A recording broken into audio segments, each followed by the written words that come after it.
안녕하세요. 저는 부산에 살고 있는 30대의 여성입니다. 저는 3년 전 결혼을 했고 제 남편과 오순도순 그리고 알콩달콩 잘 지내고 있었어요. 하지만 1년 전 제 남편은 불의의 교통사고를 당해 세상을 떠나게 되었습니다. 당시 저는 너무너무 슬펐어요. 저와 남편은 정말 너무너무 사랑하고 있었습니다. 남편은 저뿐만 아니라 부모님께도 정말 효심 가득한 그런 남자였어요. 저 또한 그런 남편을 보면서 3년간 시부모님께 정말 잘해드리려고 노력을 했죠. 시부모님 역시 저희를 무척이나 아껴주셨고 그러다 보니 남들이 말하는 시집살이를 한다는 생각은 해본 적은 전혀 없습니다. 아무튼 남편은 그렇게 떠났죠. 저희는 부모님은 남편도 없는데 이제 그만 시댁에서 나오라고 합니다. 하지만 저는 그런 부모님께 아니다. 남편이 못한 이유도 내가 남아서 마저 하겠다 하면서 시댁에 남았어요. 시부모님 역시 이제 그만 가라, 자기 아들은 다 있고 새 사람 만나서 새 출발했으면 좋겠다 하시지만 저는 아직까지는 그럴 마음이 전혀 없습니다. 그렇게 시댁에서 남편 없이 6개월을 더 살게 되었어요. 하지만 지금은 조금 고민이 됩니다. 아니, 무조건 나가야겠다라는 생각을 가졌어요. 아주버님 때문인데요. 저야 아주버님은 제 남편과는 다르게 소위 말하는 양아치의 기질이 다분합니다. 그러다 보니 부모님 말씀 전혀 들을 리가 없고 현재 30대 후반이지만 아직까지 결혼하지 못했어요. 회사 역시 진득하니 다니지 못하고 여러 번 갈아치우는 듯합니다. 아무튼 저는 죽은 제 남편을 대신해서 시부모님뿐만 아니라 아주버님까지도 마치 제가 동생이 된 듯 챙겨드리고 있어요. 그런 아주버님은 저를 굉장히 편하다고 느꼈을까요? 아니면 제게 다른 감정을 느껴서였을까요? 6개월 전 그날 아주버님은 밖에서 술을 진탕 드시고 오신 날이었습니다. 늦은 밤 시간이었기 때문에 저의 시부모님께서는 당연히 주무시고 계셨어요. 저 또한 마찬가지 제 방에서 잠을 자고 있었습니다. 그런데 누군가 제 다리를 만지는 느낌이 들었어요. 저는 너무 놀라 눈을 떴고 제 눈앞에는 술 취한 아주버님이 계셨습니다. 아주버님에게 지금 뭐 하시는 거예요? 하면서 밀쳐냈어요. 술을 과하게 드신 아주버님께서는 그렇게 침대 밑으로 떨어졌고 저는 거실로 뛰쳐나갔습니다. 그리고는 그날 너무 놀랐고 그런 아주버님이 너무 무서워 잠을 이루지 못했어요. 다음날 새벽이 되어서 아주버님이 제 방에서 나왔고 재수씨 저 왜 이 방에서 자고 있었죠? 그리고 재수씨는 왜 여기 있어요? 라면서 아무것도 모르는 눈치였습니다. 저는 그런 아주버님에게 더 황당했어요. 새벽이 다 보니 시부모님께서는 잠에서 깨지 않으셨어요. 그래서 저는 아주버님에게 사실대로 말을 해줬습니다. 그러니 당연히 재수씨에게 자기가 못할 짓을 했네요. 하면서 죄송하다며 거듭 사과를 하셨어요. 저는 그런 아주버님께 다음에 또 이러면 어머님 아버님께 다 말씀드릴 거다라면서 따끔히 경고를 했습니다.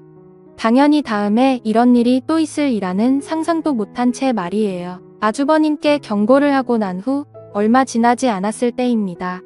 그날은 비가 추적추적 내리더라고요. 아주버님은 새로 들어간 회사 사람들과 회식 자리를 갖는다며 늦게 들어온다고 연락이 왔습니다. 그렇구나 했고 어머님께서는 술 많이 먹지 말라고 하며 전화를 끊었죠. 하지만 아주버님께서는 다음날 새벽이 되어서야 집에 들어오셨습니다. 아마도 제가 물을 마시러 잠에서 깼을 때가 새벽 1시쯤이었는데 한관에는 아주버님 신발이 없었으니까요. 아무튼 저는 물을 한 잔 마시고 다시 잠에 들었습니다. 스르륵 눈이 감기고 다시 잠을 자려는 순간 한관 문이 열리고 고주망태가 된 아주버님이 들어오셨어요. 거실에서 시끄럽게 하는 소리가 들려 저는 잠에서 깼고 거실로 나가려고 했어요. 그런데 문을 여니 아주버님이 제 방문 앞에서 주저앉아 주무시고 계신 겁니다. 저는 아주버님을 깨웠고 여기서 주무시면 안 된다고 방에 들어가서 주무시라고 했어요. 그러자 아주버님은 아무 말하지 않고 일어섰습니다. 방으로 가는 줄 알았죠.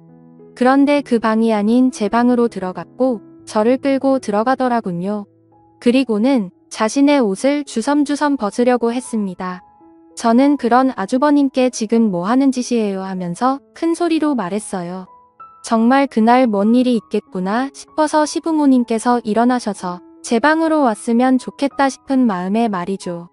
하지만 시부모님께서는 일어나지 않으셨습니다. 그러나 효과는 있었나 봐요. 아주버님께서 너무 놀라서 정신을 차렸고 제게 미안하다며 거듭 사과를 하십니다. 저는 그런 아주버님이 너무 무서워 자리에 주저앉아 눈물을 흘렸어요. 아주버님은 그런 저를 보며 어쩔 줄 몰라 하면서 계속해서 사과를 하면서 저를 달래주었어요. 술만 마시면 저를 범하려 하는 아주버님 때문에 너무 스트레스를 받았습니다. 그리고 이제는 너무 무섭더라고요. 하지만 시부모님을 보게 되면 남편 얼굴이 자꾸만 떠올라 어쩔 줄 모르겠습니다. 아무래도 그런 일이 있어서 아주버님과 저는 서로 마주하는 일이 없게 되었고 서먹서먹하게 변해버렸죠. 가끔 가족끼리 한자리에 모여 식사를 하게 되는 자리가 있을 때면 그런 저와 아주버님을 보시고는 시부모님께서는 한 소리 하십니다. 가족끼리 왜 그리 서먹하게 앉아있냐 둘이 무슨 일 있냐면서 말이죠. 저는 차마 아무 말 못하고 입을 떼지 않는데 아주버님은 아니라며 재수씨랑 잘 지내는데 엄마랑 아빠가 괜히 그러는 거다 합니다. 그런 아주버님을 보면 저는 치가 떨리기까지 하고 말이죠. 어떻게 얼굴색 하나 안 변하고 뻔뻔하게 거짓말을 할 수 있는지 말입니다. 그래서 저는 아주버님이 소시오패스처럼 느껴지기도 하고 말이에요. 그런데 어느 날이었습니다. 저녁 먹을 시간이 지났는데 아주버님께서는 퇴근을 하지 않았습니다. 시어머님께서 아주버님께 전화 한번 해보라고 하셔서 저는 전화를 했어요. 전 당연히 어디서도 술 한잔 하겠거니 했습니다. 하지만 전화를 받은 아주버님은 술을 전혀 드시지 않았고 그냥 근처 공원 벤치에 앉아 있다고 하더라고요. 그러면서 저더러 잠시 나와주면 안 되겠냐고 했습니다. 그래서 저는 시어머님께 아주버님이 잠깐 저에게 할 말이 있다고 하셔서 잠시 나가서 얘기 좀 하고 온다고 말하고 나왔습니다. 집 근처 공원에 가니 벤치에 앉아 계시더라군요. 저도 옆에 앉았습니다. 아주버님께서는 제게 너무 미안하다고 사과를 하세요. 술만 먹으면 변하는 자신이 너무 화가 난다고, 그리고 재수씨에게 그런 몹쓸 짓을 한 것도 너무 화가 난다고 말입니다. 맨정신에 그런 소리를 듣다 보니 아주버님도 상당히 힘들어했겠구나 하는 심정에 저는 되려 괜찮다고 이야기를 했어요. 하지만 사람 말은 끝까지 들어봐야 한다고 했을까요? 아주버님은 곧이어 제게 말하시는데 이제 집에서 나가주면 안 되냐고 합니다. 왜요? 라고 물으니 아주버님은 도저히 한 집에서 살면 또 그런 일이 벌어질까 무섭다고 하네요. 뿐만 아니라 작고 혼자 된 여자라는 생각이 머릿속에서 지워지지 않으면서 어찌됐건 저를 매일 보고 그러다 보니 제게 이성의 감정까지 느껴진다고 합니다. 그렇지만 자신 역시 아끼던 친동생의 여자라는 생각은 변함이 없고 그러다 보니 절대 있어서는 안 될 행동이다라는 것을 느꼈다고 하네요. 자꾸만 그런 생각이 머릿속에서 지워지지 않아 더 이상 함께 살면 안 되겠다면서 저더러 나가라고 합니다. 하지만 저는 안 된다고 했어요. 저는 제가 그동안 사랑했던 남편을 대신해서 시부모님은 잘 모시겠다는 마음이 있으니까요. 매일 저녁 남편을 생각하면서 다짐하고 또 다짐했는데 아주버님 때문에 제가 나가야 하나 싶었습니다. 물론 무서워요. 하지만 아주버님이 무서운 것보다 저는 시어머님, 시아버님을 더 잘 모셔야겠다는 생각이 더 크기 때문에 선뜻 아주버님의 제안을 받아들일 수 없었습니다. 그런데 아주버님이 시부모님께 무슨 이야기를 어떤 식으로 말씀드렸는지 모르겠지만요. 요즘 따라 시어머님께서 이제 됐다. 꽃 같은 내 인생 이제 날개를 펴야 되지 않겠니? 라는 말씀을 하시며 본가로 돌아가라고 합니다. 저는 도저히 어떻게 해야 하는지 모르겠어요. 더군다나 아주버님은 그 이후로도 술을 드시고 매일 반복되는 일상 때문에 지쳐가는데 시부모님과 아주버님의 말씀대로 저는 이제 새로운 인생을 살아가야 할까요? 하지만 전혀 생각을 해보지 않았기 때문에 너무 힘이 듭니다. 여러 생각 때문에 하루하루 정말 지쳐가고 있는 것 같아요. 혹여나 이런 제게 진심 어린 조언을 해주셨으면 좋겠어서 글 한번 남겨봅니다. 감사합니다.